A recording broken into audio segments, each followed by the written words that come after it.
અને બીજું એ કે અક્ષર બ્રહ્મને મળો નહીં ત્યાં સુધી તમે પુરુષોત્તમને પામો નહીં. અક્ષરરૂપ ન થાવ, અક્ષર આને પ્રગટ અક્ષર બ્રહ્મને મળો ત્યારે જ તમે અક્ષર બ્રહ્મરૂપ થાવ અને પુરુષોત્તમને મળો. એટલે શું, અહીંયા આવો તો જ તમારી આત્યંતિકી મુક્તિ થાય, બાકી ન થાય. એ આ લોકોને ભૂલા પાડીને ત્યાં ભેળવવા માટેની આ વાત છે.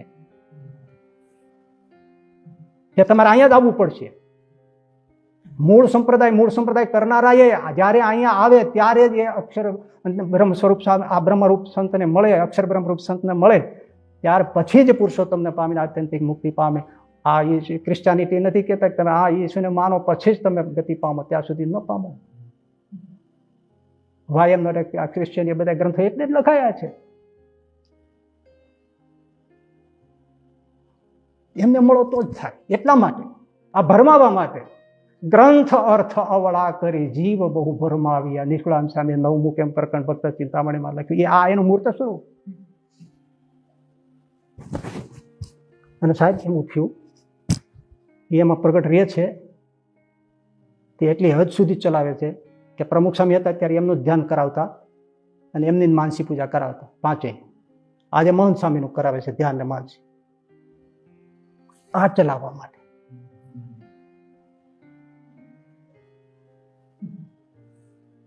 ડીંડ દેખો. આ બધી વાતો અક્ષર પુરુષોત્તમ વાળા તો ખારા થઈ જાય, પણ જે હકીકત છે એ બોલું છું ને, તમારા માટે નથી બોલતો. એક તો મુમુક્ષુઓ માટે બોલું છું અને મૂળ સંપ્રદાયના સિદ્ધાંતના એનો સ્થાપન માટે બોલું છું. એ ધ્યાન કરાવે કોનું? આમ અત્યારે મોહન સ્વામીનું કરાવે. પ્રમુખ સ્વામી મને ઘણા મળ્યા છે, પ્રમુખ સ્વામી વખતે હતા છે, અમે આમ ધ્યાન કરીએ છીએ, આમ ધ્યાન, મને બધું કહેતા.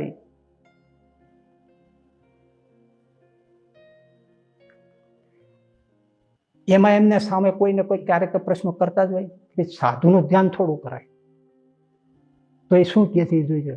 અક્ષર પુરુષોત્તમ ઉપાસનાનું પુસ્તક છે, એમાં લખે છે, આ બીજે લખેલું છે કે ના અમે સાધુનું ધ્યાન નથી કરતા, અમે ભગવાન પુરુષોત્તમનું જ ધ્યાન કરીએ છીએ, સ્વામિનારાયણ ભગવાનનું જ ધ્યાન કરીએ છીએ અને કરાવીએ છીએ. કે તો 55 વચરાત વાંચો. એમાં મહારાજે કીધું કે પુરુષ દ્વારા ભગવાન પુરુષોત્તમ પુરુષ રૂપે થઈને માયાને વિશે વીર્યને ધરે છે, અને પછી એમાંથી પ્રધાન પુરુષો થાય છે, અને પછી મહત્વતન વિરાટ એ થાય છે, અને પછી બ્રહ્મારૂપ થાય છે, અને પછી નારદ સંકાદિક રૂપે વર્તે છે. તો પુરુષોત્તમ ભગવાન એમાં પ્રવેશ કરીને જે તે આ બધા થયા એમાં પ્રવેશ કરીને તે બધાનો તેજ પ્રકાશ સામર્થ્ય ઢાંકીને પોતાનું પ્રગટ કરે છે અને પુરુષોત્તમ રૂપે જ રહે છે. માયામાં પ્રવેશ કરે તો માયાને પણ એ બ્રહ્મ કરી દે છે. એમ આ બધામાં પોતે પુરુષોત્તમ પ્રગટ થઈ પ્રવેશ કરી એના ગુણને ઢાંકી અને પુરુષોત્તમ પોતાના ગુણને પ્રગટ કરે છે. એમ આવા સંતમાં પ્રવેશ કરીને પુરુષોત્તમ પોતે જ પ્રગટ રૂપ રહે છે. માટે અમે એનું ધ્યાન કરીએ. 55 વચરાતમાં કહ્યું છે, એમાં કહ્યું છે એટલે અમે કરીએ છીએ. પુરુષોત્તમ રૂપ છે આ બ્રહ્મ સ્વરૂપ સંત. હવે એમાં તો સૃષ્ટિના પ્રકરણની વાત છે. મહારાજે કીધું કે આવી રીતે પુરુષોત્તમ પોતે જ એ રૂપે વર્તે છે, એના તેજ પ્રકાશને સામર્થ્યને ઢાંકીને બ્રહ્મા સુધી નારદ સંકાદિક સુધી કીધું ઢાંકીને પોતે જ પ્રગટ વર્તે છે, પોતાનો પ્રકાશ પ્રગટ કરે છે. કઈ રીતે મારે દ્રષ્ટાંત આપ્યું, જેમ લોઢાનો શીતળ ગુણ ને કાળો વર્ણ એને ઢાંકીને અગ્નિ પ્રવેશ થાય તો પોતાનો જ તેજ અને પ્રકાશ પ્રગટ કરે છે, તેવી રીતે પુરુષોત્તમ વર્તે છે. એટલે અમે એ પ્રમાણે આમનું ધ્યાન કરીએ. પુરુષોત્તમ રૂપ પ્રગટ રૂપ બિરાજે છે એટલે ધ્યાન કરીએ છીએ. હવે આને શું કેવું? ભગવાન સ્વામિનારાયણ રૂપે પ્રગટ છે 55 પ્રમાણે, એટલે અમે એમનું ધ્યાન કરીએ છીએ. એટલે બધા હાસી વાત છે, હાવ હાસી વાત છે. હું ધૂળ સાચી વાત છે. ગોપાળાનંદ સ્વામી વડોદરા હતા ત્યારે પંડિતો એમની પાસે આવ્યા અને એમને ઉધડા લીધા. ગોપાળાનંદ સાહેબ કે તમે સાધુ છો, કોણ છો? આ શું બધા ચમત્કારને આ બધું કરો છો? ઢોંગી દંભી હોય ને એ ઢોંગી હોય એ આવા પરચા ચમત્કાર કરે. તમે શું વડોદરાને ગાંડું કર્યું છે બધું આ કરી? સાધુ તો ભજન કરે અને તમે શું બધા ઢોંગ ચલાવો છો? આ શું બધું પરચા ચમત્કાર ઉપાડો લીધું? સાધુ ઢોંગી હોય આવું કરે, સાધુ તો ભજન કરે. ગોપાળાનંદ સ્વામી કે આ સિદ્ધિઓ જે છે, સિદ્ધિઓ અષ્ટધા સિદ્ધિઓમાંથી 9 એ અષ્ટધા સિદ્ધિ, એ વાત સાચી કે ખોટી? તો કે સિદ્ધિઓ તો સાચી વાત જ છે. એ સિદ્ધિઓ કહેવાય કોની? એ તો ભગવાનની સિદ્ધિઓ કહેવાય. ભગવાન સિદ્ધિઓ વાપરી શકે? આજે બન્યો છે પ્રસંગો, સિદ્ધિઓ વાપરી શકે તો એની છે તો વાપરી શકે ને. તો સાંભળો પંડિતો, મારા જીવનમાં અત્યાર સુધી પછી જેટલા પરચા ચમત્કાર કર્યા અને પછી કરવું, એ જો મેં કર્યા હોય તો દુનિયામાં જેટલું પાપ થાય ને એટલું મારે માથે આવે. આ બધા પરચા ચમત્કાર ભગવાન સ્વામિનારાયણ મારા દ્વારા કરાવે છે. તોય એ ગોપાલ છે એમ ધ્યાન કરાવ્યું, મારે આ કેવું આટલું ઢાંકીને વર્તે છે તો એને ધ્યાન કરાવ્યું. આમ જો કરાતું હોય તો શું કામ ન કરાવે? તો આવા કોણ પરચા બતાવી શકશે આજે કે તે દીએ? અક્ષર પુરુષોત્તમની વાત કરું તો ધ્યાન કરીએ. હાલો, એને કરાવ્યું નથી. અરે સ્વયં ગુણાતીતાનંદ સ્વામી જેમ અક્ષર બ્રહ્મ છે એને પોતાનું ધ્યાન નથી કરાવ્યું. ઇતિહાસ સાથ પૂરે છે. એક દોરો એમણે આજ્ઞા લોપી નથી. પુરુષોત્તમનું ધ્યાન કરાવ્યું છે. પુરુષોત્તમ સ્વામિનારાયણ જ ઓળખાવ્યા છે. એને એનું ધ્યાન નથી. એમાં તો પ્રગટ જ હતા ને, પોતે મૂર્તિમાન જેને ગણું એ જ હતા. એમાં તો કઈ પાણી નાખવાની જરૂર જ નહોતી. એને નથી કરાવ્યું. અરે મહાપુરદાસ સ્વામી એના ઐશ્વર્ય વાંચો. જુનાગઢના જોગી કહેવાય. ગુણાતીતાન સ્વામી ત્યાં જ રહેતા. એ ગોપાળાનંદ સ્વામી પાસે રહેતા. એ ગોપાળાનંદ સ્વામી પાસે એમણે આ મહાપુરદાસ સ્વામી પોતાને આજથી 18 પ્રસંગો લખ્યા છે. એ એમના પુસ્તકમાં પહેલા લખ્યા, છાપ્યા છે. એમાં મારે આગળ થોડી બોલવામાં ભૂલ થઈ ગઈ. 15મો પ્રસંગ નહીં પણ 14મા પ્રસંગમાં હાથે લખેલા 18 માંથી 14મા પ્રસંગમાં રામજી જોશી, અને મેં ત્યાં કઈ વડતાલ કેવું બોલ્યો છું પણ સુરત ગયા હતા ત્યાં આ પ્રશ્ન પૂછે છે. રામજી જોશી ભાયાવદનમાં જે મહાપુરદાસ સ્વામી થશે એ સ્વામી તમને મારો તમે તમારું ઐશ્વર્ય મને કહો ને. પછી એમાં મેં બધું ફાનસમાં દીવો દેખે એમ એ પૂરી વાત થઈ ને ત્યારે પછી રામજી જોશી તરત કહે છે, સ્વામી દયા કરી મને અખંડ શ્રીજી મહારાજની મૂર્તિ દેખાય અને પંચ વિશેષ ઝેર જેવા થઈ જાય એવા આશીર્વાદ આપો ને. જો રામજી મૂર્તિ તને અત્યારથી જ અખંડ દેખાશે. અને બોલ્યા ત્યાં દેખાણી અખંડ તને શ્રીજી મહારાજની મૂર્તિ તને દેખાશે. પંચ વિશેષ ધીમે ધીમે ઝેર થઈ જાય છે. થોડે લુગડે હતા, સાધુ નહોતા ત્યાં, અને ગોપાળાનંદ સ્વામીને અખંડ મૂર્તિ દેખાડી દીધી. આવા સમર્થ હતા મહાપુરદાસ સ્વામી. તે અખંડ મૂર્તિ દેખાતી. ગોપાળાનંદ સ્વામી વચન થઈ ગયા ધોળે લુગડે. એ મહાપુરદાસજી પોતે સાધુ થયા પછી, અને ટૂંકમાં જ કહ્યું પછી પોતે સમાધિ કરાવી શકતા બીજાને. પોતે ધારે ત્યારે સમાધિ કરતા ને અક્ષરધામમાં જતા, મારે તો પૂછી આવતા, નાની નાની વાતો હોય તો પૂછી આવતા, બીજાને સમાધિ કરાવતા. સમાધિ નિષ્ઠ હતા અને બીજાને સમાધિ કરતા પણ હતા, છતાં એનું ધ્યાન નથી કરાવ્યું. ધ્યાન તો સ્વામિનારાયણ નું કરાવ્યું છે. એમણે કોઈએ પંચાળાના હાથમાંનો મિસયુઝ નથી કર્યો. એને કોઈ દુરુપયોગ નથી કર્યો પંચાળાના હાથમાંનો. અરે થાય જ નહીં, એમ કલ્યાણ નો થાય. હજી હું તમને કહું છું, વીરસદ વાળા જ્ઞાનજીવનદાસજી સ્વામી 150 વર્ષો હરિકૃષ્ણ મહારાજનો પાટોત્સવ આવ્યો ને ત્યારે મારી દીક્ષા થઈ સાધુની વડતાલમાં. એ મારી દીક્ષા તિથિ વડતાલ હરિકૃષ્ણ મહારાજ 150 વર્ષના ઉત્સવમાં. ત્યારે બધી નવા જ ભગવા પહેર્યા, કપડા પહેર્યા હતા, અને અકડે ઠાઠ સભા મંડપમાં સભા ભરીને બેઠી હતી. પગથિયા પાસે જ્યાં ચડીએ આ બાજુના ઓફિસ બાજુના પગથિયા એનો થાંભલો, ત્યાં હું નવો સાધુ હાવ હજી, એટલે ત્યાં બેસી ગયો હતો અને સભા ચાલતી હતી.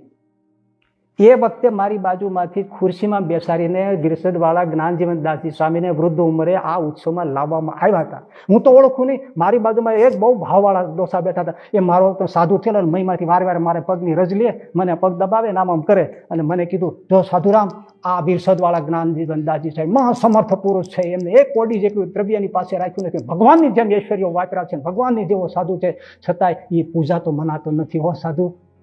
આ જાણવા જેવું છે. મને દોહાઈ વાત કરી અત્યાદી, અને મારી બાજુમાં થયા ત્યારે મેં એના દર્શન કર્યા છે નામસા વીરસદવાળાના. આજે હું બારું તો ગદગદ થઈ જાઉં. એ વીરસદવાળા સ્વામી જ્ઞાન મહા ઐશ્વર્યશાળી સાહેબ. એ ઉત્તરસંડામાં હતા. ઉત્તરસંડામાં હતા, અને ત્યાં ઉત્તરસંડાના કોઠારી કાકુજીભાઈ, એના વડવાઓમાં નરહરભાઈ, એ શ્રીજી મહારાજને પ્રથમ ઉત્તરસંડામાં લાવેલા નિષ્કુળાનંદ ભક્ત ચિંતામણી એનું નામ લખ્યું છે. એ કાકુજીભાઈ કોઠારી હતા. જ્ઞાનજીવનદાસજી સ્વામી વીરસદવાળા ત્યારે ત્યાં હતા, કથા વાર્તાનું સુખ આપતા. તો કાકુજીભાઈને થયું કે અમારો કુટુંબી ભાઈ છે શનાભાઈ, એ જરા ઝઘડાખોર છે, જેને ત્યારે ઝઘડા કરતો હોય, સત્સંગનો કઈ નેડો નેઠો નથી, કઈ સદગુણ શીખતો નથી, ભગવાનની વાતમાં કઈ સમજતો નથી. હું અહીંયા લાવું સ્વામી પધાર્યા છે, જો કઈ કથા વાર્તા સાંભળે થાય, સ્વામીમાં એ થાય તો જીવ તરે. અને આ બધી રોજ ને રોજ કોઈની હારે ધમાલ ને ઝઘડા ચાલતા જ હોય છે. એ સારું થાય તેમને સમજાવી પટાવીને સ્વામી પાસે સાંજે ઉત્તર સંડા મંદિરમાં લાવવા માંડ્યા. એટલે અમને વાતો સારી લાગી વિશેષવાળા જ્ઞાન સ્વામીની. એટલે એ કથા ચાલે આવે ગમે તો એક દિવસ રાતે આમ કથા ચાલતી હતી ત્યાં એક માણસ દોડતો આવ્યો, એમનો માણસ શનાભાઈનો. અને એમણે કીધું, બાપા આપણો 50 મણ બાજરી કાપીને જે ઓઘો કર્યો હતો ને એ વિરોધી હળગાવી દીધો છે. પૂળા સાથે ઘાસ સાથે 50 મણ બાજરો સળગીને રાખ થઈ ગયો છે. આનું મગજ આમ ફરી ગયો. સભા હતી કે બોલ્યા નહીં, પણ આમ મનમાં બેસી ગયા. એને ખબર હતી કે આ કોઈને સળગાવ્યું છે.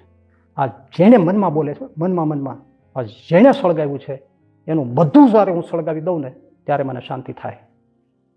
હવે એને સંકલ્પ કર્યો. જ્ઞાન સ્વામી વિરસદવાળા હતા ને તરત ઉભા રહી ગયા. અનંતરિયામી પણ જાણી ગયા.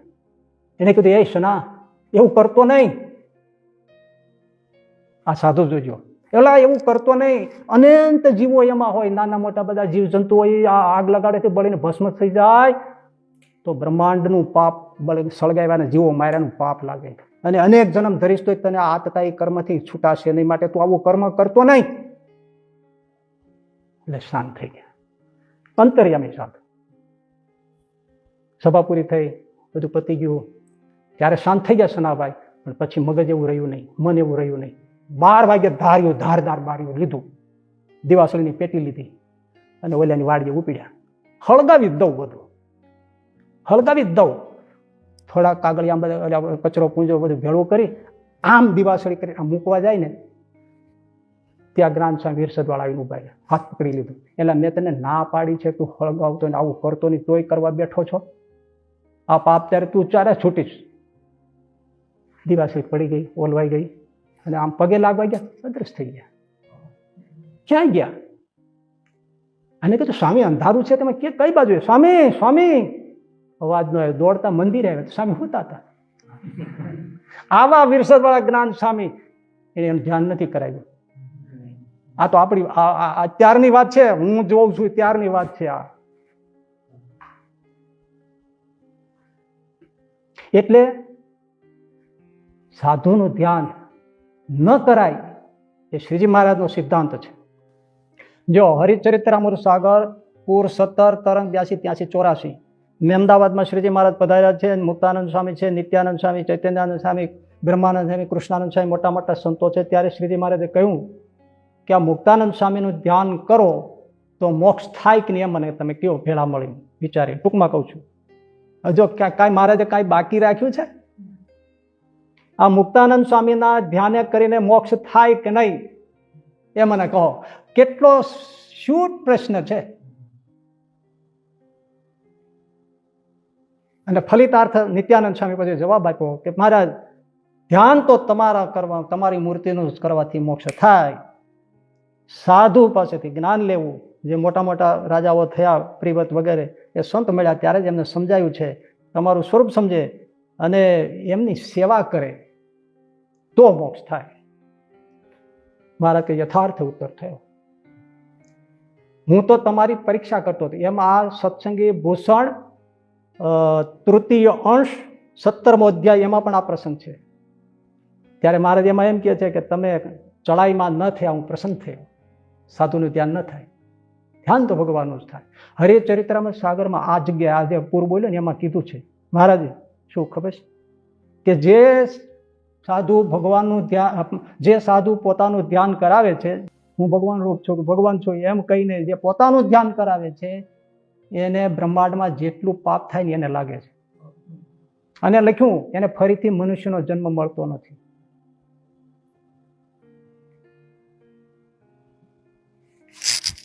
આ વાત એમના ભગવાન સ્વામિનારાયણ એ નામે લખેલા હર્ષદભાઈ દવે નામે એમણે પુસ્તક 5 લખ્યા છે ભગવાન સ્વામિનારાયણના જીવન ઉપર.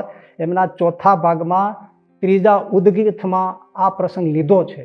પણ એમાં એમણે એવું લખ્યું કે આવો ઉત્તર આપ્યો એટલે મહારાજે મનમાં વિચાર્યું કે સાધુના ધ્યાનેથી મોક્ષ થાય છે, પણ અત્યારે આ વાત કોઈને સમજાશે નહીં, આગળ ઉપર સમજાશે.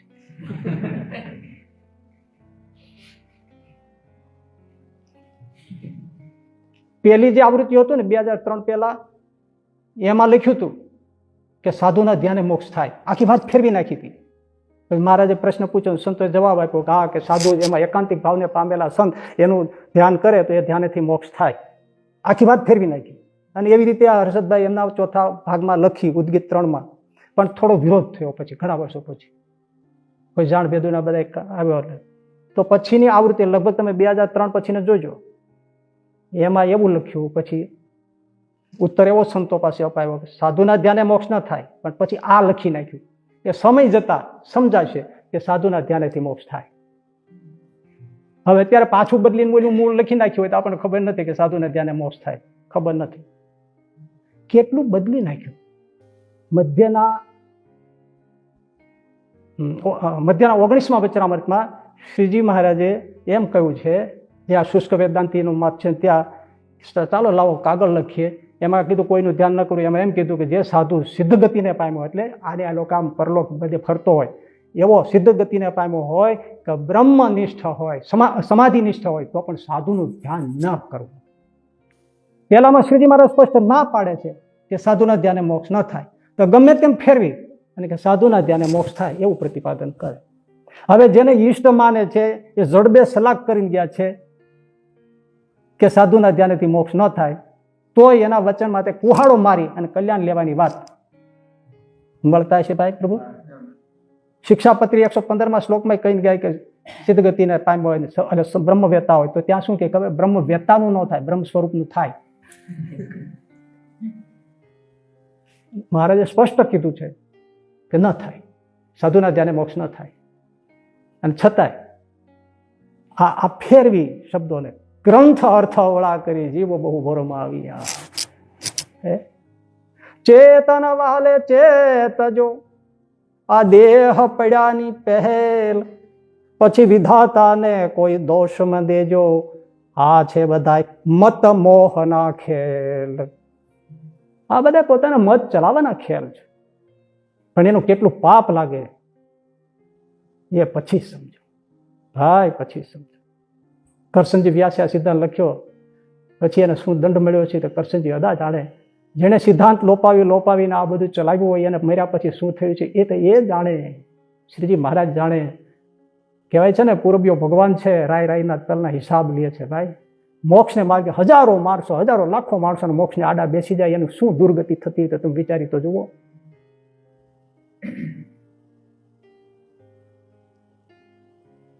ભગવાનને ધ્યાને મોક્ષ થાય, સાધુને ધ્યાને મોક્ષ ન થાય, સેવાથી થાય.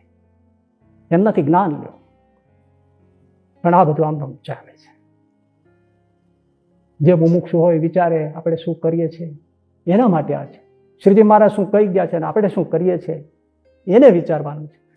અને શિક્ષાપત્રીના 115માં શ્લોકમાં કહ્યું કે બ્રહ્મવેત્તા સંત હોય તો ધ્યાન ન કરો, તોય આ ધ્યાન કરાવે છે. આ શ્રીજી મહારાજના સિદ્ધાંત ઉપર કુહાડો મારીને કરાવે છે એવું ને, એના ઉપર સિદ્ધાંત ઉપર જ કુહાડો મારી અને કરાવે છે. અને સિદ્ધાંતને કુહાડો મારી કલ્યાણ લેવીને વાત કરે છે. એટલે ભાઈ મને અત્યારે યાદ આવે છે કે એ બાલમુકુદાસ એટલે ગુણાતીતાનંદ સ્વામીના આજે ગુણાતીત પરંપરા વિશુદ્ધ સિદ્ધા અમે એના વારસામાં આવીએ. તો એ પુરાણી ગોપીનાથજી સ્વામીના શિષ્ય આપણા ગુરુદેવ રાજકોટ ગુરુકુલના સંસ્થાપક શાસ્ત્રી ધર્મજીવનદાસજી સ્વામી, એમના શિષ્ય ગુરુવર્ય માધવપ્રદાસજી સ્વામી. આ 2 વર્ષ જ થયા ને હજી, આ ઈસવીસન 2023માં માધવપ્રદ સ્વામીજી પણ કાશીમાં શાસ્ત્રીજી મહારાજે, ગુરુદેવ શાસ્ત્રીજી મહારાજ એમને 7 વર્ષ અભ્યાસ કરાવ્યો. કેટલો લેખે લાગ્યો. ખરે ટાણે જ્યારે અક્ષર પુરુષોત્તમ દર્શનની સામે મૂળ સંપ્રદાયનું સ્વામિનારાયણ દર્શન મૂકવાનો જ્યારે તક ઊભી થઈ કે એક પ્રસંગ ઊભો થયો, ત્યારે માધવપ્રદાસજી સ્વામીએ સ્વામિનારાયણ દર્શન એવો ગ્રંથ લખ્યો. અને એ સોમનાથ યુનિવર્સિટીમાં અભ્યાસક્રમમાં દાખલ થયો અને અત્યારે પણ અભ્યાસક્રમમાં ચાલે છે. કારણ કે આ ઊભું ક્યાંથી થયું કે BAPSના ભદ્રેશ સ્વામીએ બ્રહ્મસૂત્રના ઈશાવાસ્યાદિક જે ઉપનિષદોના ભાષ્ય કર્યા એમાં મારી મચડીને મુક્તાનંદ સ્વામીએ બ્રહ્મસૂત્રના જે ભાષ્ય કર્યા હતા, ગોપાળાનંદ સ્વામી જે એકાદશ ઉપનિષદ ઉપર જે ભાષ્ય કર્યા હતા, એ બધા ભાષ્યોને મારી મચડીને એક બાજુ નાખીને પોતાનો અક્ષર પુરુષોત્તમ મત સિદ્ધાંત એનું બધે સ્થાપન કર્યું.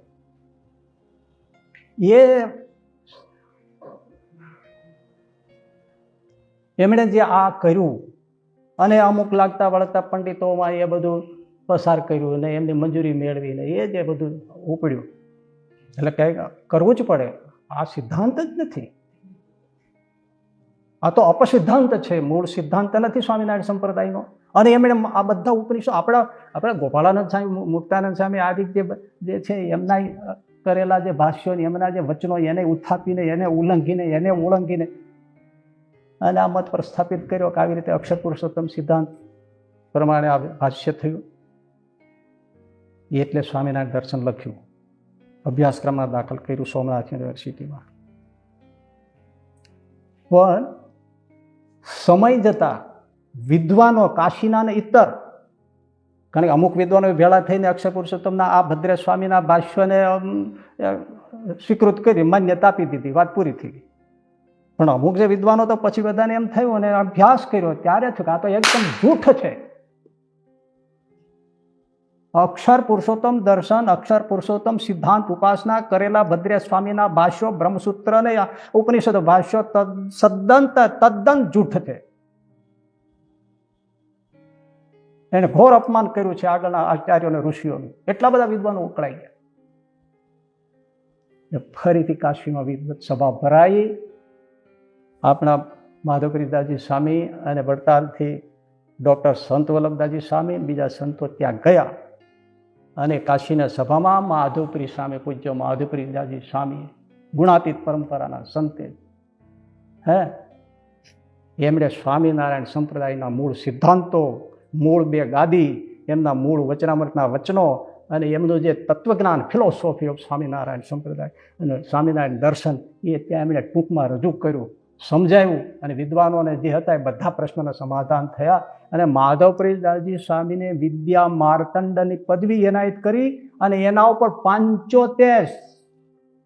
75 વિદ્વાનોએ સાઇન કરી કે સ્વામિનારાયણ સંપ્રદાયનો મૂળ સંપ્રદાય આ છે, અસલ છે અને એ વૈદિક છે અને અક્ષર પુરુષોત્તમ દર્શન જૂઠ છે. ભદ્રેશ સ્વામીના કરેલા ભાષ્ય જૂઠ છે. અને એમને ફરજ પડી, જ્યાં જ્યાં યુનિવર્સિટીમાં બધી મૂક્યા હતા લાઇબ્રેરીઓમાં, એ પાછા ખેંચવાની BAPS સંસ્થાને ફરજ પડી. અને હમણાં 2024માં કુંભ મેળો ગયો ને, અને ત્યાં રામાનુજ પીઠના આચાર્યો ભેળા થયા હતા. એમનો પણ વિડીયો ફરતો થયો તો તમે મને દેખાડ્યો હતો. ત્યારે એ રામાનુજ, આપણે તો રામાનુજ પરંપરા છે વિશિષ્ટાદ્વૈત મતવાદી, એ વિદ્વાનોએ પણ ઘોષણા કરી કે અક્ષર પુરુષોત્તમ દર્શન અને એમના જે કરેલા ભાષ્યો એ જૂઠ છે. મૂળ સ્વામિનારાયણ સંપ્રદાય, વડતાલ દેશ, અમદાવાદ દેશ, એમની જે આચાર્ય પીઠ છે, એમના જે મૂળ સિદ્ધાંતો છે, મૂળ જે ઉપાસના છે એમની, એ વૈદિક છે, સત્ય છે, સાચું છે. અને એ BAPS એટલે અક્ષર પુરુષોત્તમ દર્શન, એ એમનું દર્શન જૂઠ છે. એ ઘણા આજે મૂળ સંપ્રદાયથી છૂટી પડેલી શાખાઓ છે ને, તો એમાં લગભગ ઘણા કહેતા હોય છે કે શ્રીજી મહારાજની ઈચ્છા ન હોય તો આટલો બધો વિસ્તાર, આટલો બધો ફેલાવો, આટલા બધા સાધુઓ, આટલા બધા મહાવિશાળ મંદિરો, આ બધું હરિભક્તોની વિશાળ સંખ્યાઓ, આટલું બધું દાન, આ બધું કેમ થાય? આટલો વિસ્તાર ફેલાવો કેમ થાય? મહારાજની, શ્રીજી મહારાજની ઈચ્છાથી જ થાય છે બધું. સાંભળો, શ્રીજી મહારાજની ઈચ્છાથી જ કળયુગ પ્રવર્તે છે. અને શ્રીજી મહારાજની ઈચ્છાથી જ કળયુગના દોષ, પાપ અને અધર્મ વધે છે, વધતા રહેશે અને વધશે. એ પણ શ્રીજી મહારાજની ઈચ્છા જ છે. કેમ? કળયુગ એના વગર નથી પ્રવર્તતો. શ્રીજી મહારાજની ઈચ્છા જ છે. એટલે એનો અર્થ એવો થાય, શ્રીજી મહારાજની ઈચ્છાથી કળયુગ પ્રવર્તે છે, શ્રીજી મહારાજની ઈચ્છાથી કળયુગના દોષ, પાપ, અધર્મ એ વૃદ્ધિ પામે છે, વધે છે, વધતા રહેશે શ્રીજી મહારાજની ઈચ્છાથી. તો એનો અર્થ એવો થાય કે કલયુગના જે દોષ પાપ અને અધર્મ છે એનું અનુકરણ કરવું અને કલ્યાણ થાય? એ કલ્યાણકારી થઈ જાય છે? ના ભાઈ, એ બધા જે કલયુગના દોષ પાપ અને અધર્મ છે એનાથી બચી અને જે સતમાર્ગે ધર્મ માર્ગે ચાલે અને ભગવાનની ઉપાસના કરે એ ભગવાનને પામે છે. પરમ સત્ય આ છે.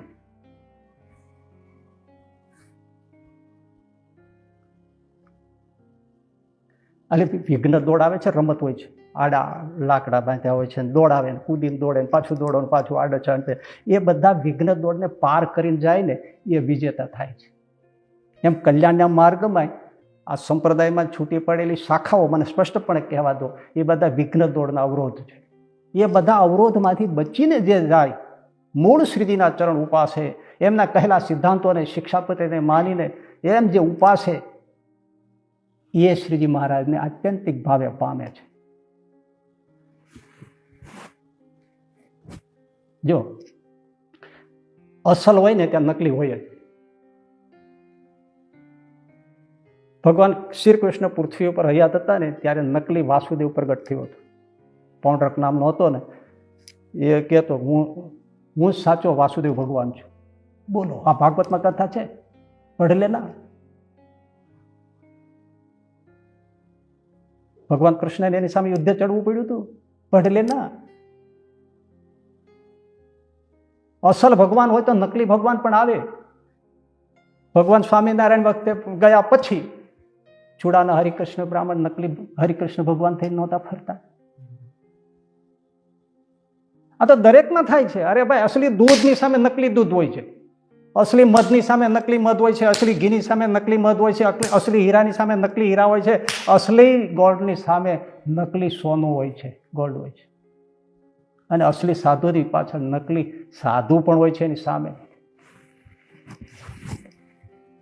એ જ તો ઓળખવાની જરૂર છે.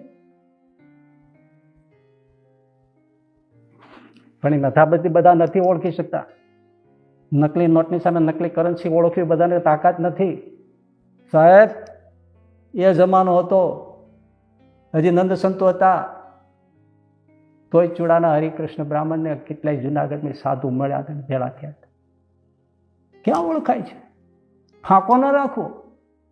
એટલે શ્રીજી કહીને ગયા હોય ને એમ કરાય. નકલીમાં ભ્રમિત થઈ જવાય.